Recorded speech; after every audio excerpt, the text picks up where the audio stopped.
Happy New Year, everybody. Happy 2024. I hope everybody here has a happy, healthy, and prosperous new year with many blessings to come. And in today's episode, I'm going to be going over 10 fragrances that I look forward to wearing the most in 2024. All of these have been stuck to my mental rib cage. I'm very excited to share this list with you in just a moment, so make sure to stay tuned.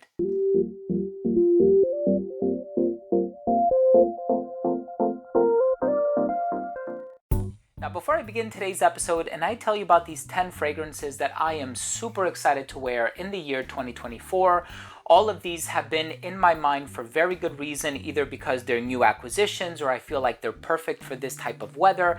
I'm going to reveal all of that in just a moment.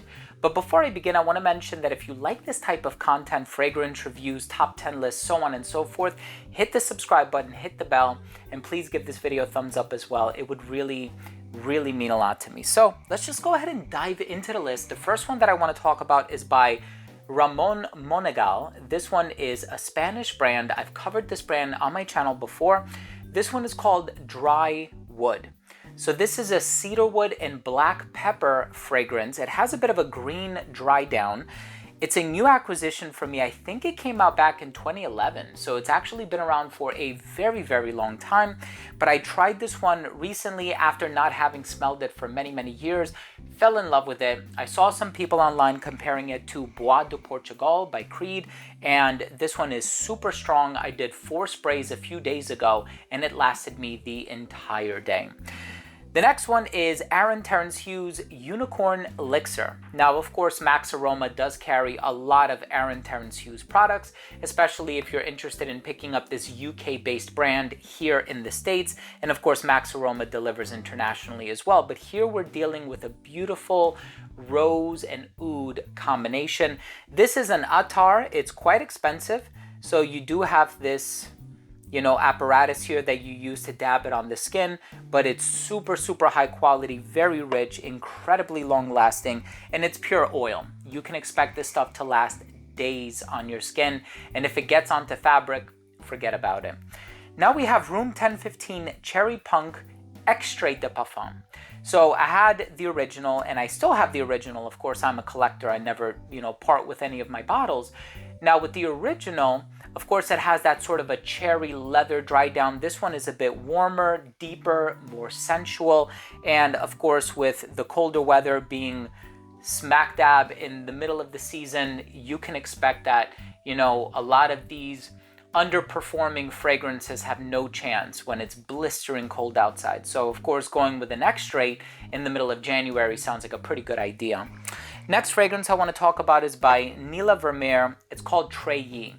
Beautiful composition by Bertrand Duchaufour. Clove, cardamom, spices, green elements. It's earthy, it's warm, it's foresty. This is a beautiful cold weather fragrance. I've been talking about it a lot on my channel.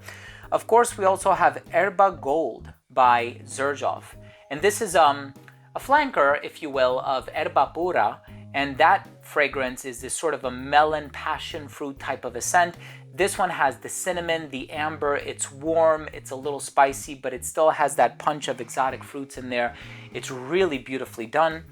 A brand new release, this one by Vivamore Parfum, is called Caramel Pop. Now this is the fan favorite, it seems, from the 5 new ones that just came out. This is a buttered popcorn type of a scent, rich, creamy, gourmand, delicious, composed by the gourmand perfumer herself, or I like to call her the gourmand perfumer because every gourmand fragrance she creates, she totally blows it out of the water, knocks it out of the park. Sidonie Lancashire. This one is beautifully done. And here's one that I recall wearing last summer and I enjoyed the experience so much. One of my favorites by Mikf. It's called Gin Tonic. That sort of gin, juniper berry, astringent, fizzy, aldehydic, citrusy fragrance. Absolutely incredible. So this next fragrance is my favorite release of 2023 on the niche side of things. By Amouage, it's Jubilation for Men, but Jubilation 40. It commemorates the 40-year anniversary of this Oman-based brand. And of course, another fragrance by Bertrand Duchaufour, and it's beautiful. The blackberry, the opopanax, the incense, the resins, the oud, the other woods that are in there, a myriad of spices as well. Very complex and just a beautiful creation overall.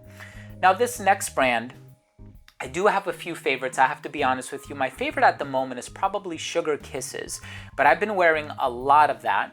And the fragrance that I look forward to wearing the most from the brand Lorenzo Pazzalia, I almost dropped my bottle here, Sweet Explosion, another extrait de parfum. So as you can see, there's a bit of a theme here, with the exception of gin and tonic. A lot of these are really, really strong.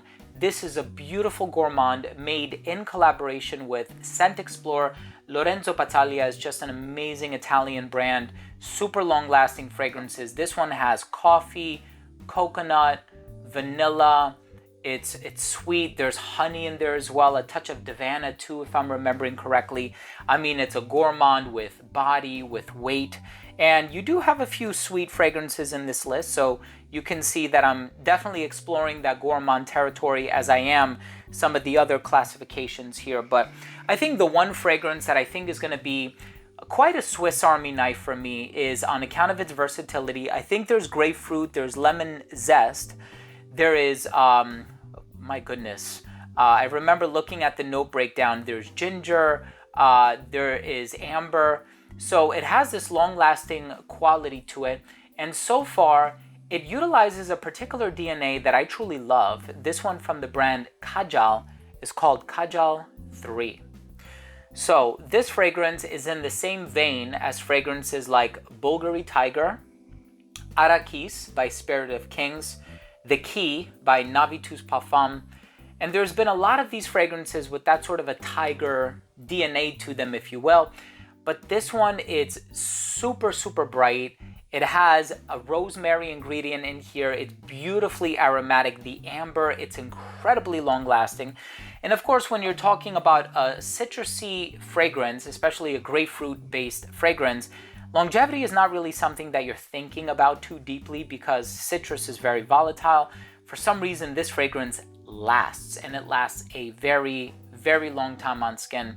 I personally love Kajal 3, and it is arguably the most versatile fragrance on this entire list, with the second place coming in at Gin and Tonic, third place being Drywood by Ramon Monegal.